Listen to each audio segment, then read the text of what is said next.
Et Dieu là vous accompagne maintenant. Amen. Mo gbàdúrà àánú fún yín. Àánú Ọlọ́run kó wá bùkún fún yín. Amen. Que la miséricorde de Dieu vienne te bénir au nom puissant de Jésus. Amen. Àánú Ọlọ́run. Àánú Olúwa Ọlọ́run àwọn ọmọ ogun ọba tó jókòó sáàrin àwọn kérúbù. Amen. La miséricorde de Dieu, la miséricorde de l'Éternel des armées, le roi qui est assis parmi les chérubins. Amen. Àánú Ọlọ́run yìí kó sọ̀kalẹ̀ sínú ayé yìí kó máa bá yìí. Que la miséricorde de Dieu, de ce Dieu, descende dans votre vie et puis vous accompagne. Amen. Mo gbàdúrà kẹ́ tó délé àánú Ọlọ́run á ti délé ṣáájú yín. Amen. Je prie pour vous. Avant que vous arriviez à la maison, la miséricorde de Dieu va déjà être à la maison avant vous. Amen. Mo gbàdúrà fún yín. Nínú èyí tó kù lọ́dún yìí, nínú àánú lẹ ó máa sùn, nínú àánú lẹ ó máa jí. Je prie pour vous. Dans le reste de cette année, c'est dans la miséricorde que vous va dormir, c'est dans la miséricorde que vous va se réveiller au nom. Mo gbàdúrà fún yín lórúkọ Jésù. Ilé yín àti ọ̀dẹ̀dẹ̀ yín. Àti ibi iṣẹ́ yín, àánú Ọlọ́run kó ṣíji bobẹ̀. Je prie pour vous au nom puissant de Jésus. Amen. Votre maison, amen, votre travail, amen, votre lieu de business, toute votre activité, amen, et la miséricorde de Dieu envahisse là-bas au nom puissant. Kí Olúwa kó traite mata yín pẹ̀lú àánú. Que l'Éternel traite votre affaire avec la miséricorde. Amen. Nípa àánú, agba Daniel kúrò nínú òkùnkùn. Par la miséricorde de Dieu, on a sauvé Daniel des forces des lions. Amen.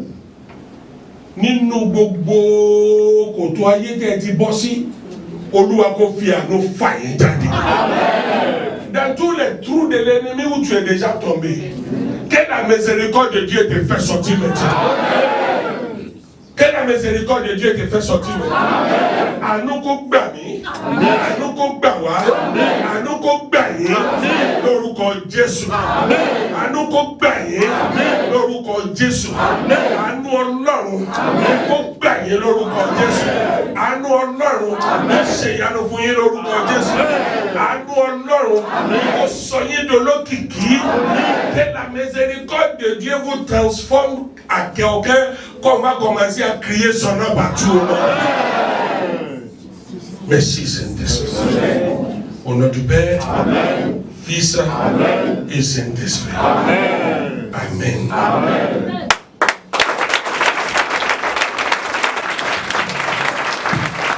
Somebody shout Alléluia.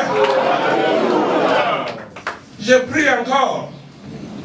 Àánú tí Jábésì rí gbà, Olúwa fi fún ọ lẹ́ni lórúkọ Jésù. Ça veut dire la miséricorde que Jabez a trouvée, Dieu te l'a donné aujourd'hui au nom puissant de Jésus. Àánú tí Anna rí gbà, Olúwa fi fún ọ lẹ́ni lórúkọ Jésù.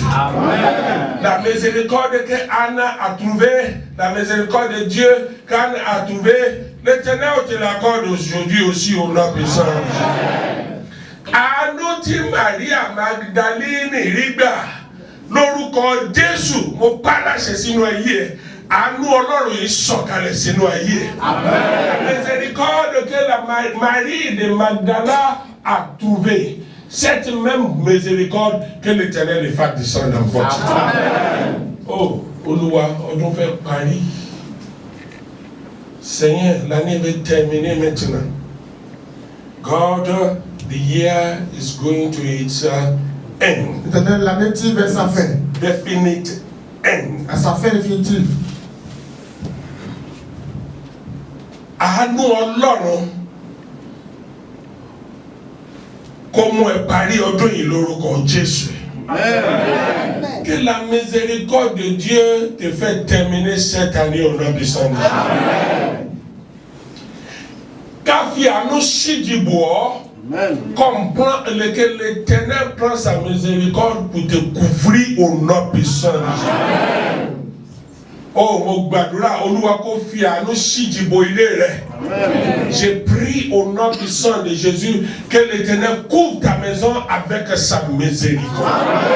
À nous, à nous, à nous, on produit beaucoup la miséricorde qui produit les bénédictions. À nous, on produit la miséricorde qui produit les grandes choses. À nous, on produit les miséricordes qui produit les choses qui sont grandes. Au nom puissant de Jésus, que l'Éternel vous donne cette miséricorde. Oluwako sha'ano funi. Oluwako sha'ano funi. On dit Amen. Oluwako sha'ano funi. Oluwako sha'ano funi. Oluwako sha'ano funi. Oluwako sha'ano funi. Que Dieu utilise sa miséricorde envers vous au nom puissant de Jésus. Que l'Éternel utilise sa miséricorde envers vous au nom puissant de Jésus. Je ne prie pas que cette miséricorde, cette annonce doit être sur telle chose, mais je demande que ça doit être sur tout votre